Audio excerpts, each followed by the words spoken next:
Hey guys, welcome back to the channel and thank you for being here. Today I'm nervous and excited to start sharing with you this journey back to life. We're not gonna go all the way back to the crash just yet. We got lots of things in the work and behind the scene, but I'm gonna take you back to about 6 or 7 months ago when this journey started. Early on, when I decided to take care of my body, to first look after myself, I trusted that as I was gonna move forward, the right people would present themselves. Every week, I would take the time to go and soak in the hot tub and do a few laps at the pool. At that time, things were pretty bleak.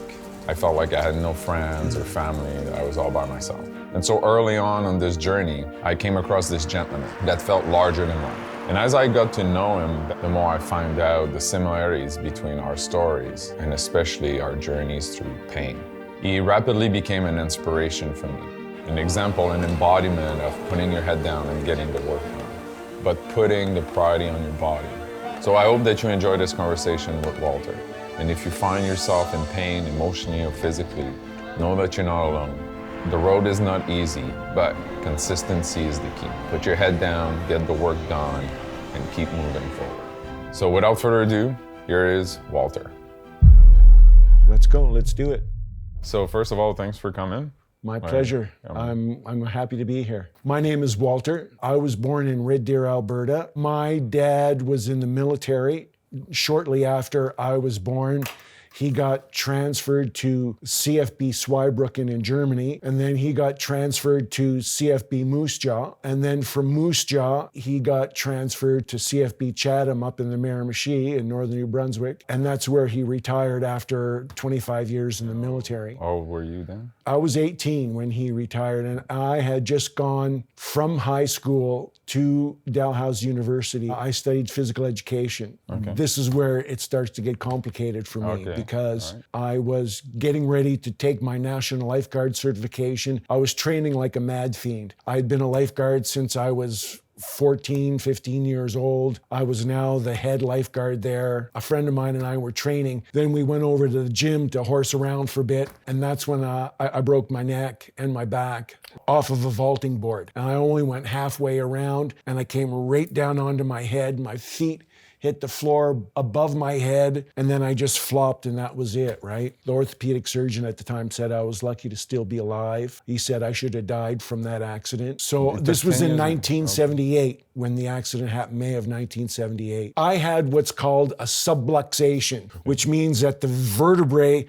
were completely separated. All the ligaments and tendons that hold C6, We're gonna have to put some... C6 and C7 together were completely damaged. I had no stability between those two vertebrae in my neck, just around where the base of the shoulders are, C6 and 7. And at the time, I didn't know it. It wasn't until 10 years later that I realized that I had broken my fourth lumbar vertebrae in my lower back as well. The orthopedic surgeon I saw, it was funny because I used to see him in the swimming pool all the time because I taught his kids swimming. Oh, sure. So I knew the guy, I knew his wife, I knew the whole family. His wife was the anesthetist. And that's in 1978. 1978. So I was 44 years ago. Holy 18. crap. I've been doing this that long. It was really weird because it was the doctor, the anesthetist, and 3 nurses along this table, and me and my dad sitting there looking at them. And he said, you have one of 2 options. He says, you can let it heal naturally, or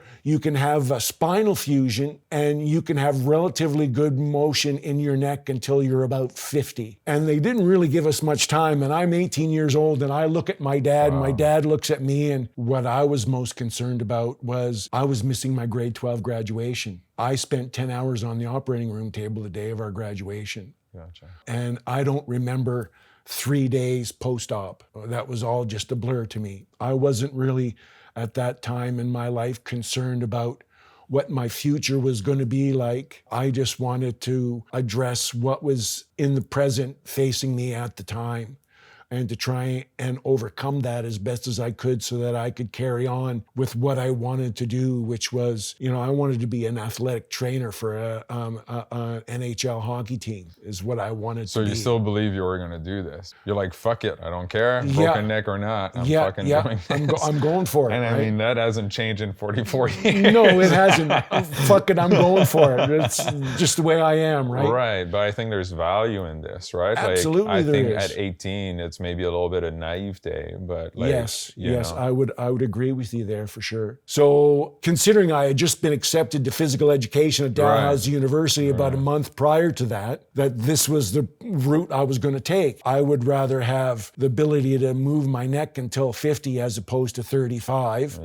I had the surgery. I spent 2 weeks in the hospital, but the day that I was getting ready to be discharged from the hospital, I had a 4-poster cervical collar that I wore for 6 months. 6 months. 6 months. There was a 2-week orientation program that you had to go through at Dalhousie University in physical education. I ended up not going to the orientation for physical education. So I didn't know everyone on the first day of class like everyone else. Everyone knew each other. I walked into the class with this big neck brace on, and everyone looked at me and said, "What the heck is going on here?" Right? I was in a neck brace for 6 months. What the surgery is it was actually 2 surgeries in one. They had to first harvest bone from the back of my hip. Basically a hammer and a chisel the bone off the back of my hip. They took it and they drilled holes into the bones in my neck. They placed the bone in there and wired it all in place to fuse the 2 vertebrae together. After 2 years of physical education,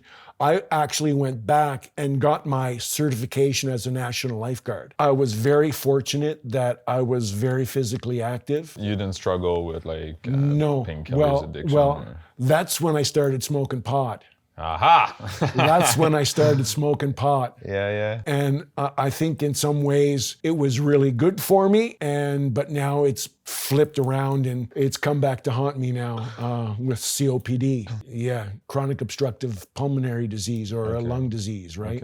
Okay. But anyway. Let's go back. Sorry. Let's go back. Now, my lower back had not been checked out. It was just my neck when I first went into emergency. Yeah. That was the spot that was really freaking sore. Pins and needles through my whole body when it happened. For my first year, I began having a lot of problems with my lower back. I had no real program.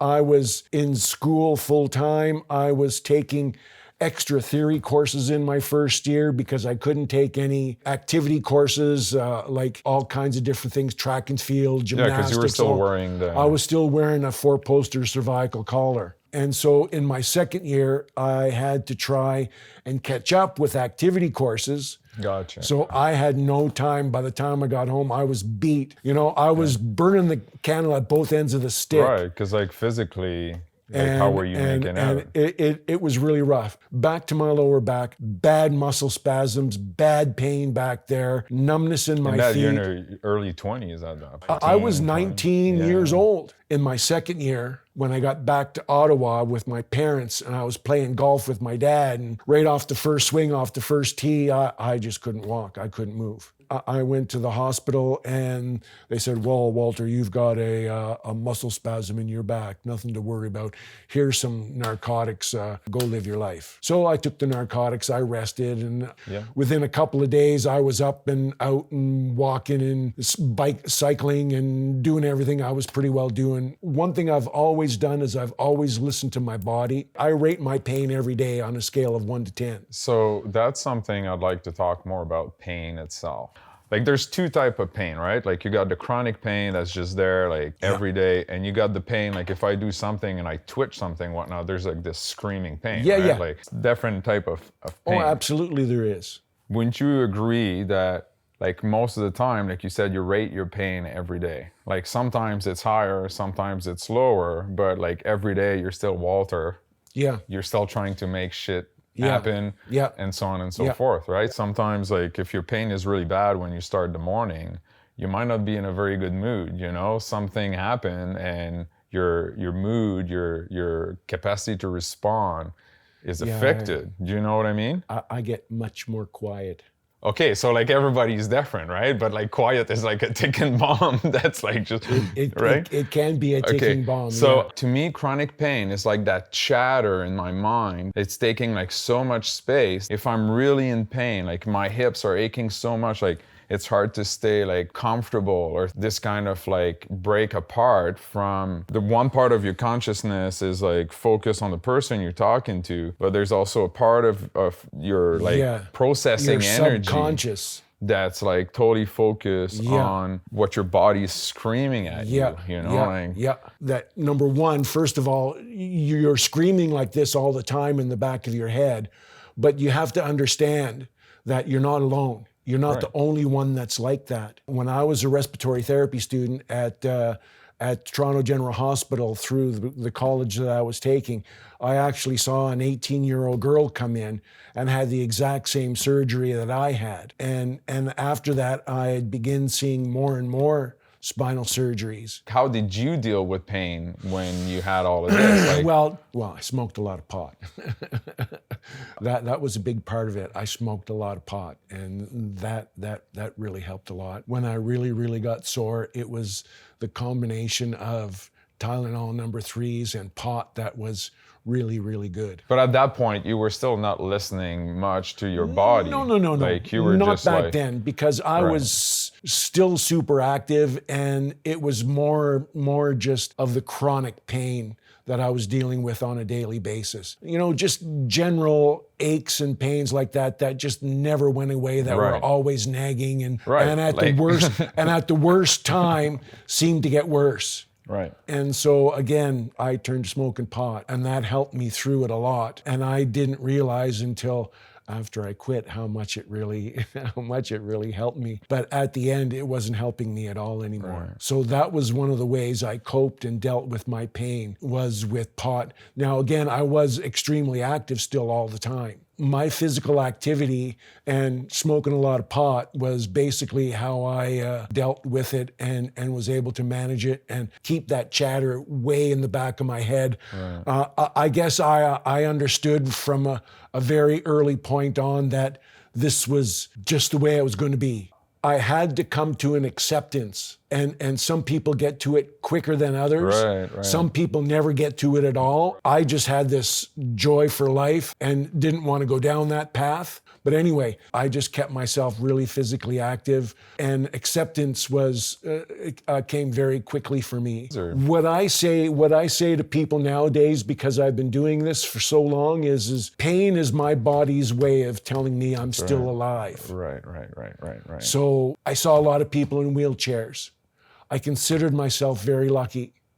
I didn't want to get into a wheelchair, and that was my incentive right from day one. I should have been sipping and puffing in a wheelchair without the use of my arms and legs. And were you still able to do like all the sports that you enjoyed? Everything. I had the fusion done. After 6 months of wearing a neck brace, I went in, had my x-ray done. Doc said I was good to go. At the time, he asked me for my neck brace. I said, well, I'll give you my neck brace if you take another picture and I can have it, which he did. So I had the x-ray of my neck. After I got my neck brace off, I went right back. I started playing badminton again. I started swimming again. I started doing everything that I did before that, and I never stopped. I even went right into the gym and started right into gymnastics. Now, I had a couple of nasty falls and came really close to doing it again. Yeah. I had a couple of close Maybe you calls gotta like stop that. the gymnastic thing. Well, I have stopped that. I don't have the flexibility for that anymore. But when I was still 18, 19, I still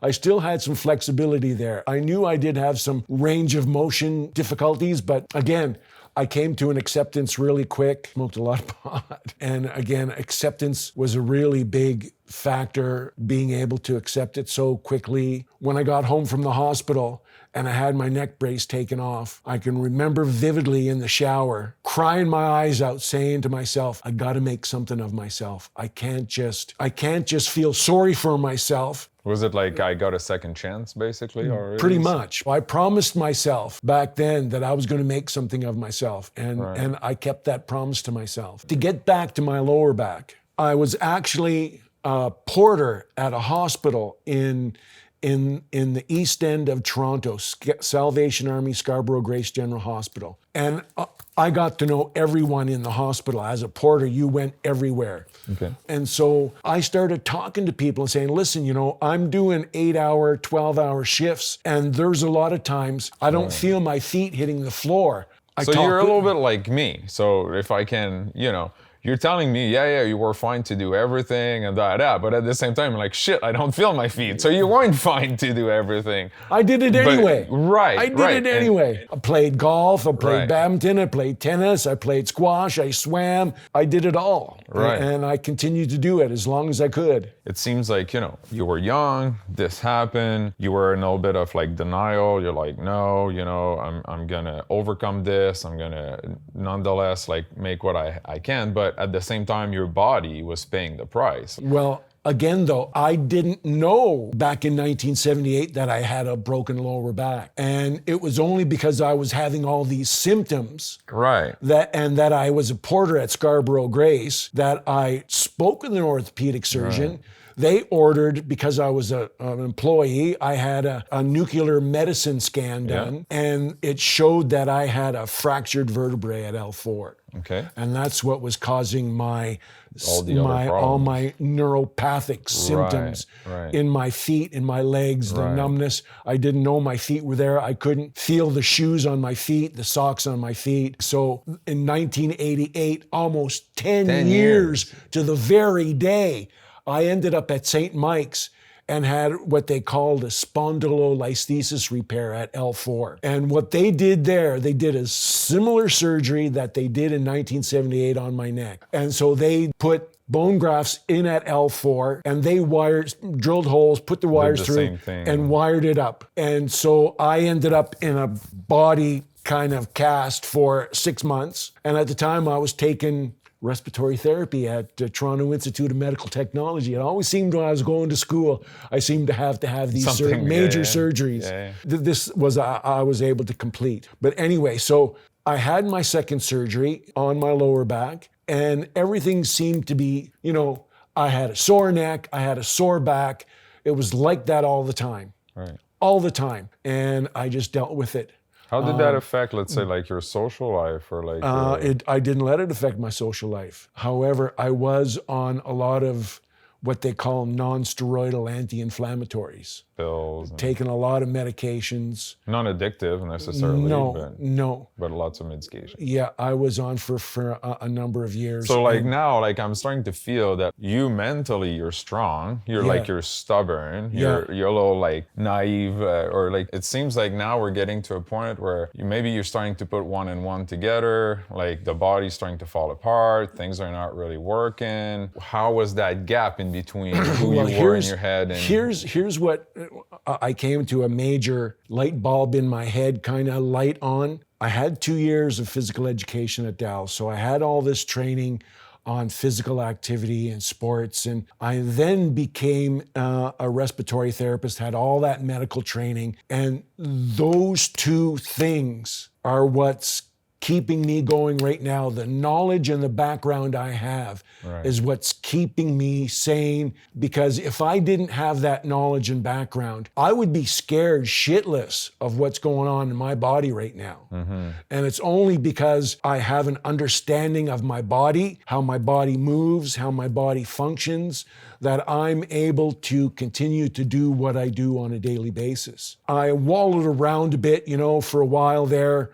Because like I'm assuming eventually that affected your capacity to be employed or how you work, like so on and so forth. Well, you know what? I was very honest with my employers. After I passed my license and became a respiratory therapist, I never lied about my health condition. I always told people of what it was. You can't discriminate against someone because they have a spinal injury. I never had problems getting jobs. I always had good reviews. I never had any issues. I was always good with employers. I always went above and beyond I'm sure the you call. were a great employee. Everybody loved me. Wanted you. Yeah. Everybody loved me. What happened was, what started my downfall was in 2003, while I was still married. I was working at Humber. I was living up in the Kawarthas, driving 2.5 hours to work in Toronto, working a 12-hour night shift, and then driving home again. Great for the body. Now, not only was I doing that, but I was working a side job on top of that, where I was doing property maintenance, cutting lawns, painting houses, doing this, doing that. And it was good because I got to meet some really cool hockey players. Larry Robinson, Rick Green. They all had houses down in the same area where I was living in Sugarbush in the Kawarthas. So I was up on someone's roof and I fell off. And I landed on the ground. Didn't realize at the time the wires in my back had broken in my lower back when I fell off that roof of that house. And it was during SARS that I had to finally go back to the surgeon who did my surgery back in 1988. Well, this was 2003.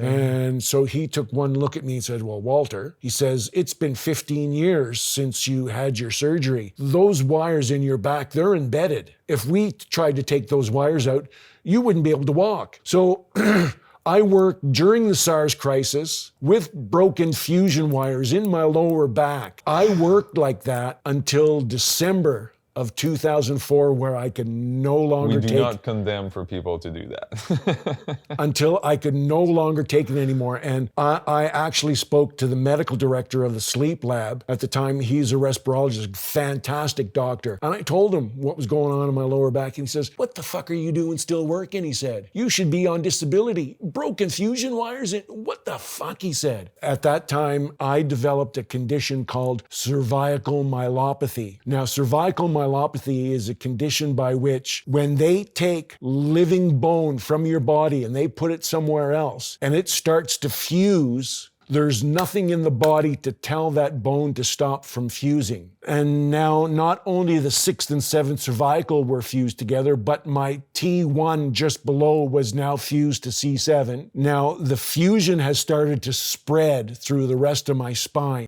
Because of this degenerative cervical myelopathy that I have in my spine, I developed something called spinal stenosis. Now, spinal stenosis is a condition by which the bones in your neck, because there's so much growth going on there, my spinal cord began to become squeezed. Okay. It became deformed. So like nerve issues and stuff like that? Yeah, I was having numbness, tingling, pain in my arms and my legs, weakness in my arms and my legs. It took me 18 years to finally get in front of a neurosurgeon.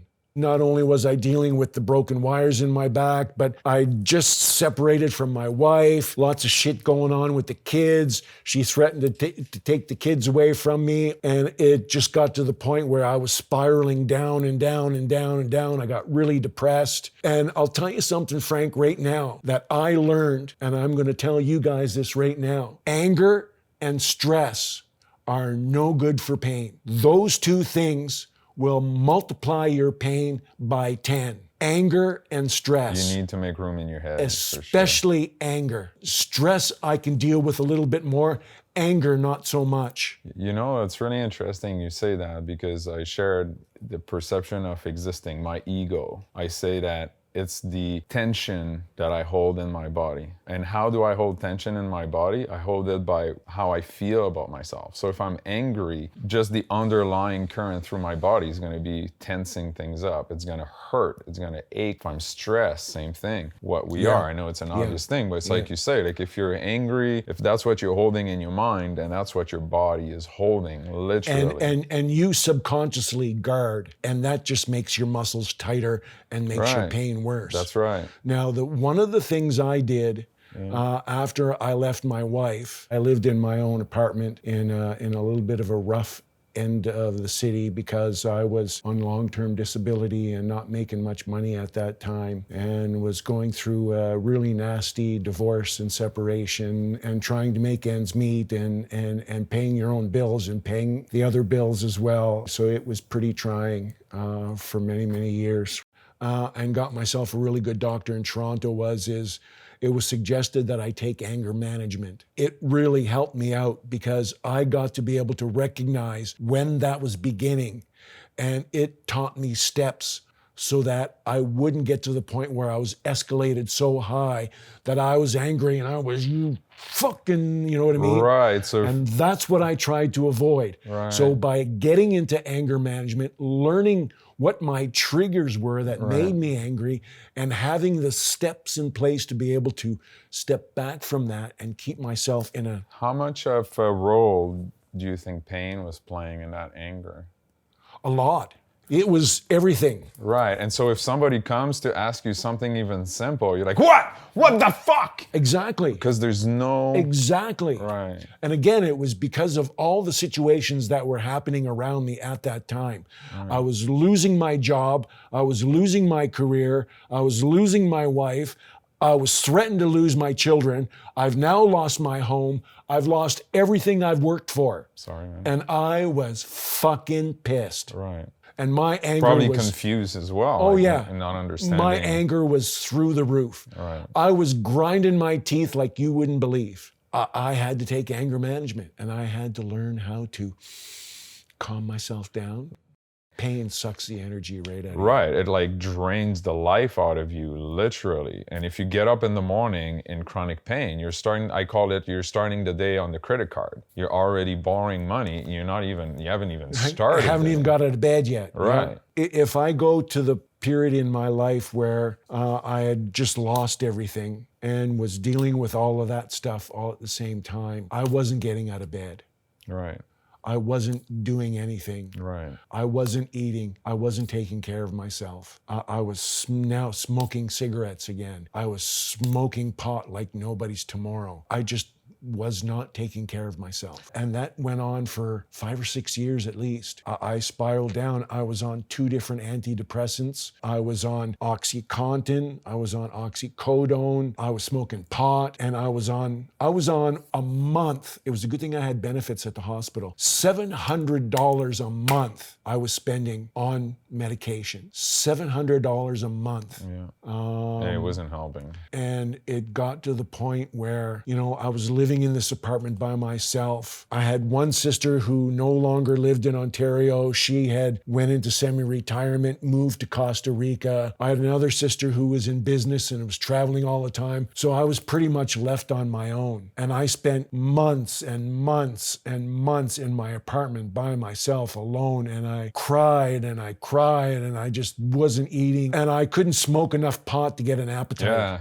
A lot of days I had to smoke a couple of joints just to stop from crying, and I smoked them one right after the other just to stop from crying. And I had reached rock bottom. I was angry all the time. I really didn't care. I was depressed. I was in pain. I wasn't seeing my kids. I didn't know what was going on with them. I didn't know what the ex-wife was saying to them about me. And that was my world. I lost my job. I lost my career. I'd never work again. My kids, my home, everything I worked for. And I was in such a hole. And so what happened? What happened was my sister Karen, who was living in Costa Rica with her husband, had a business down there, a property management business that they were doing with another couple, and it went tits up. And so Karen, being as young as she was at the time, and Alex being the same way, they decided to come back to Ontario and restart their lives here. They spent a couple of months with me in my 1-bedroom apartment, which got to be too much at the time because there was those two and their dog and me in a 1-bedroom apartment. So what happened was I just went to my sister Karen one day and I was bawling in tears and I said, Karen, I just can't live alone anymore. I just can't do it. The 3 of us had a chat. I started living with them. I started having family support. My financials started to get a little better. I started having a little extra money and I started being able to do more things for myself. The doctor that I had, which I'm going to mention because she's, to me,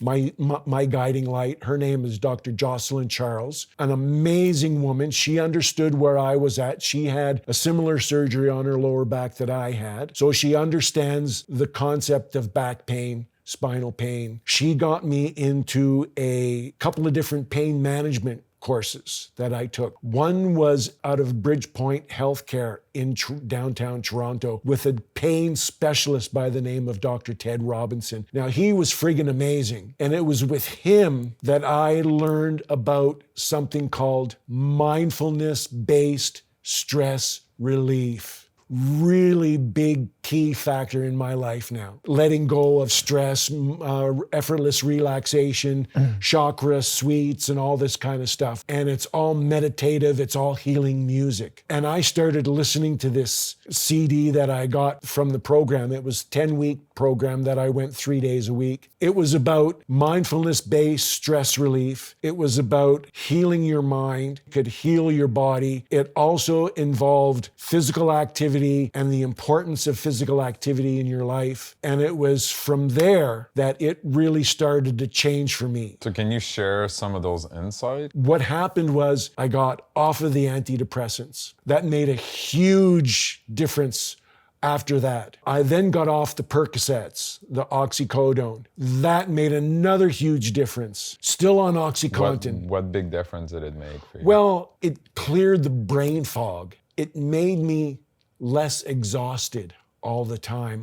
One thing I always remember is how damn exhausted I always was when I was taking these narcotics. I was never spaced out and gorked out, never got stoned or anything like that. But no desire to do anything. No ambition to do anything. First off, the antidepressants, then the Percocets. And when you stopped the Percocet, like, did the pain start increasing again? Like, was it a trade-off where, like, yeah, okay, I'm foggy and all that, but at least the pain is less? No, the pain was still the same. Okay. And I started questioning myself, what if I got off the oxys as well? Would my pain be worse? Would it not be worse? What would happen? I didn't know. This course got me started in the right direction, started making me think about listening to my body, mindfulness-based stress relief, which involved breathing exercises, which involved meditation. And I started doing that regularly on a daily basis, religiously for an hour every day for about 5 years after I took that course. And then it got to the point where I was so good at it that I could be sitting in the doctor's office and close my eyes and just zen right out and get into that zone. I learned to be able to do that on my own from doing it for so long. It was the combination of family support, medical support, education, willingness to get myself out of that bad place where I was, where I had hit rock bottom, and to get myself to a place where I could have some quality of life, that I could deal with myself and be able to function on a daily basis. That program, and trust me, the mindfulness-based stress relief and those healing CDs are a huge part of my life even today. I listen to those CDs every day. When I go to bed at night, I'm listening to either Chakra Suite, Effortless Relaxation, Letting Go of Stress, or something like that. I fall asleep to that. If I get up in pain in the middle of the night, I turn that sucker back on and I'm able to get back to sleep again. When I get up in the morning, I turn my CD on, and that helps keep me in a really calm, peaceful, happy place where I am, and no one gets me out of that anymore. I've learned to keep myself in this type of state. I've done it now for years. I've practiced it. I've learned it. And whenever I'm in pain, I can just go to it and use it as a form of letting go of that stress that pain causes, that spiral downward that happens. You get pain, you get stress, you get anger, the pain gets worse, your anger gets worse, your stress gets worse, and it's a downward spiral. And you can get yourself out of that. It takes some practice, and you have to learn, listen to your body, but you can do it. I will show you the x-rays of my spine, and you will see it really does work. I completely turned things around because she was in Sunnybrook Health Science Center.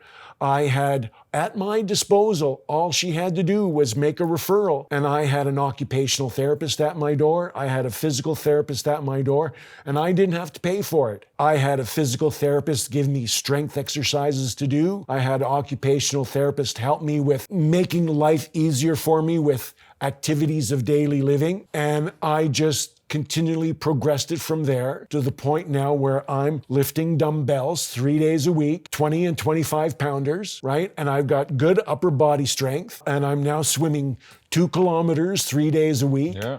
I average 10 to 12 miles a day, 6 days a week. And it took me 10 to 12 years to get to this point of hard work. And I would get up in the morning, and my incentive, even though I was in that pain that you're talking about with all that chatter there, right, what got me to keep that chatter way in the background, I didn't want to go back to that depression. I didn't want to go back to those narcotics. I didn't want to reach rock bottom again, because if I did, I'd never get out of it. What I also hear you say is that the second phase of your life, you started putting you as a priority, but in a different sense, right? So like when we're young and we're 18, oh, I want to be this, I want to be a rock star, I want to be that. But we're not putting the priority on, like you said, like listening to your body, which in turn really means like listening to pain. What is pain telling you? Do this, don't do that. There's pain that tells you you need to work on this because otherwise it's going to hurt more. And there's pain that says if you work more on this, it's going to hurt more. Right. So you got to know, obviously, after everything you went through, you got to know who these pains are. Like it's almost like different personality, different things. Like you said, like you deal with so much pain that the people around you start to pay. Your wife at the time, your kids, you're angry, you have no buffer to absorb. Like if things don't go exactly your way, you're fucking, that's it. Right? Like smash, break, whatever.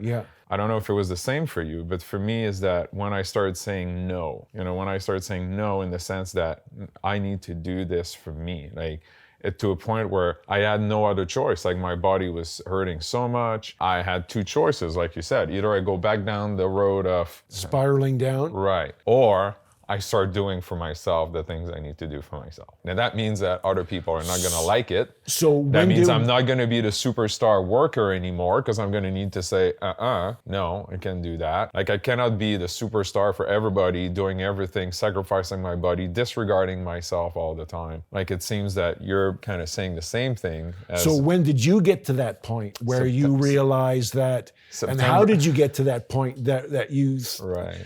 I mean, you had to have reached some kind of rock bottom yourself. Yeah, like that's why I said there's 3 generations of the same thing here. It's very mirroring in regards to attitude, that what life then throws at you. It's like this quote I came across, we made a little reel about it, and it was, if you ask God for strength, you'll get challenges, adversity. If you ask for wisdom, you'll get problems to solve. If you ask for love, you'll get broken people. Yeah. That pretty much says it in a nutshell, doesn't it? Right, eh? Yeah, right. Yeah. So I think that I was asking a lot. I wanted everything. I wanted to be everything. Yeah. I had total disregard for what the cost was going to be. Yeah. Well, like you said, you had your own motorbike. You were snowboarding. You were going all over the world. You were a man of the world. And this one incident that happened to you changed your life forever, changed your outlook, changed how you thought of yourself, looked at yourself. Right. Oh yeah. Listen to yourself. Deeply, yes. Deeply. Right. I thought I was before, because I thought you were. I had a scuba diving accident in Cozumel, Mexico in 2019 where I drowned underwater. It's a buddy of mine that brought me back to the surface. Yeah. That was my first near-death experience. That was the first time I felt like this unity, the presence of like something in the universe. And that really took me on the path that, funny enough, brought me to the accident in Georgia in September 2021. Georgia, United States? No, Georgia, the country. Oh, over in right, on the other side Russia, of the world. Yeah. Right. It took almost a full year after that for me to see how I had brought myself there and how the universe was basically cleaning house for me. Yeah.